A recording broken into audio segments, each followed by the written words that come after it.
we're looking forward again to the game of the weekend. I think the last game against Montreal with the supporters and the occasion and the victory give us all a big boost, confidence. But we know it's early days. We know we've got a lot of work to do to get to the levels that we know we can. The clean sheet was probably the most important part of the victory for me last weekend. It meant that we had a really good solid shape, and I thought there was some really good performances. And what I really believe this week, and what I've said to the players, is I still think there's another 15-20% to go. We're a team that's just getting to know each other in terms of 3 or 4 players that have become starters. So it's exciting, but we've still got a lot of work to do. We need to be focused. In terms of the squad, we've got Leo is still out for this weekend, but we're hopeful.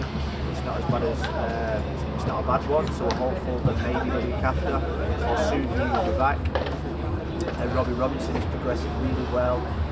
He's touch and go for the weekend with Estrona, so we could have him back, which would be a big boost for us in the centre forward department.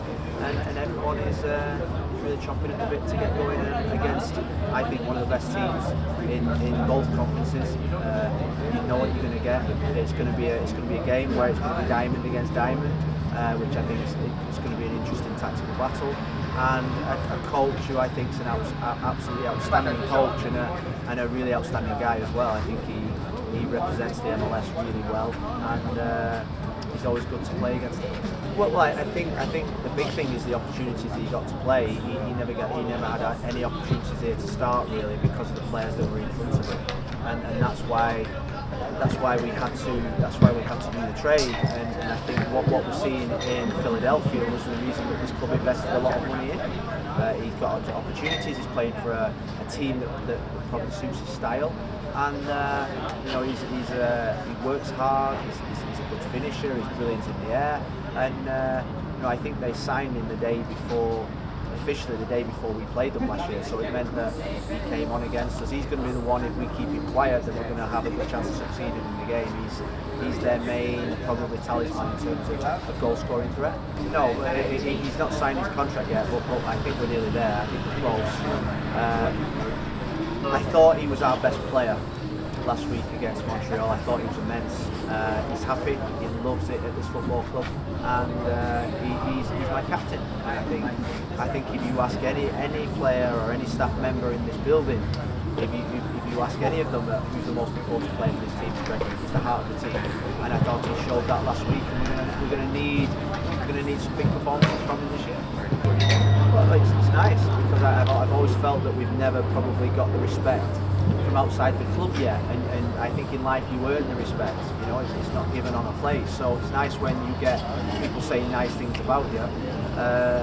I think we're playing against a coach and a football club that's got a clear identity and culture. We've got our head of performance now, Garrison Draper, who was one of our best signings in the summer, who's come from Philadelphia and carrying on the great work we did there and trying to implement a lot of stuff there because we knew the culture that they had there. So Jim is one of those coaches that works to a clear identity.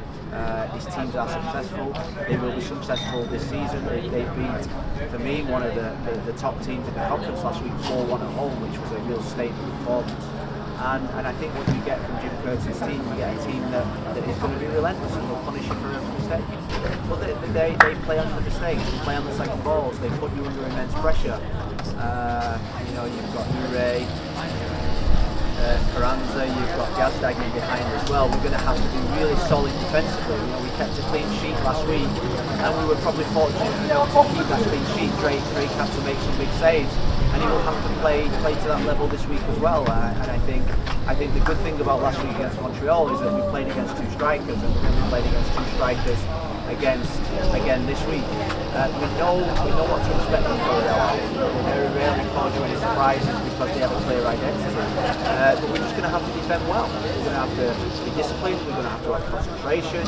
And I always feel against Philadelphia is that you can be in control of the game of football against Philadelphia with lots of possession, and you can be 2-3-0 down. That's what happened to Columbus, and that's the sign of a really great team.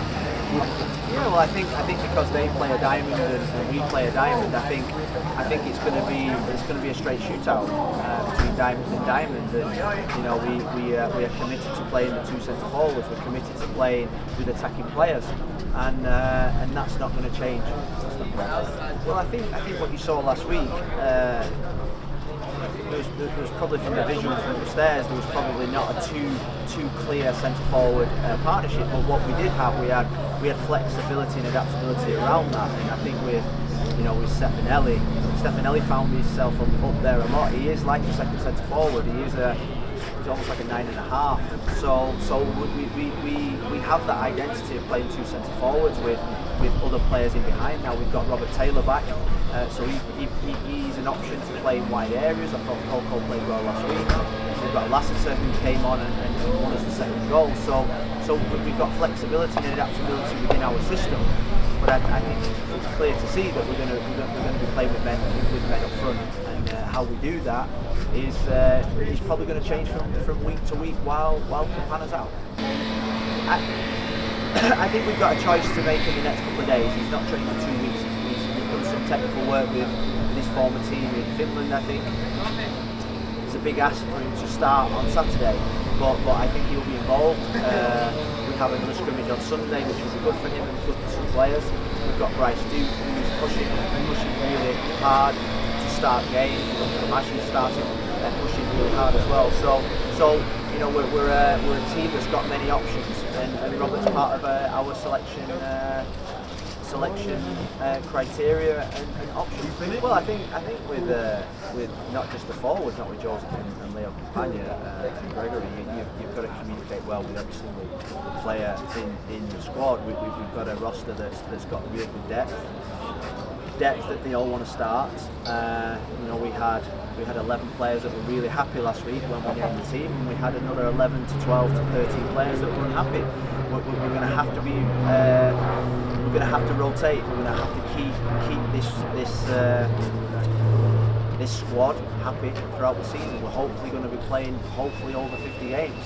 So there's going to be plenty of games for these guys. But I think at the moment, I think what you have 12 to 14 guys that are really in top form, and then the others it's up to them to really push from behind. And we played FC Miami on Sunday, and we talk about 2 games over a weekend. The FC Miami game on Sunday, we were sensational. The boys that didn't play Saturday played Sunday.